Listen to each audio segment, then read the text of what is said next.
సర్వం సిద్ధం. ఓట్ల లెక్కింపుడుకు ఏర్పాట్లు పూర్తి. 4న ఉదయం 8కి షురు. ముందుగా పోస్టల్ బ్యాలెట్లు, 8:30 నుంచి ఈవీఎంల లెక్కింపు. మధ్యాహ్నం 3కి తొలి ఫలితం, సాయంత్రం 5కి అన్ని ఫలితాలు. 34 కౌంటింగ్ కేంద్రాలు, 10,000 మంది సిబ్బంది, అన్ని చోట్ల 3 అంచెల భద్రత. సిఓ వికాస్ రాజ్. 5న నల్లగొండ, ఖమ్మం, వరంగల్ ఎమ్మెల్సీ ఎన్నిక. 5న స్టార్ట్ అయితే 6 సాయంత్రం వచ్చే అవకాశం ఉంది. అది బ్యాలెట్ కాబట్టి మొదటి ప్రాధాన్యత ఓటుతోనే వచ్చేసి ఉంటే తేలిపోతుంది. ఒకవేళ మొదటి ప్రాధాన్యత ఓటు ఎందుకంటే ఇప్పుడు ఈ విషయం ఏంటంటే ఎందుకు తేల్చారని చెప్పేసి కొంతమందికి డౌట్ ఉండొచ్చు.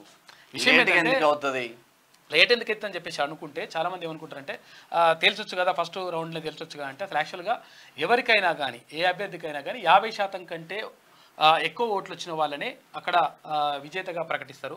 అందుకని చెప్పేసి రెండవ ప్రాధాన్యత ఓటును కూడా లెక్కించేటువంటి అవకాశం ఉంటుంది.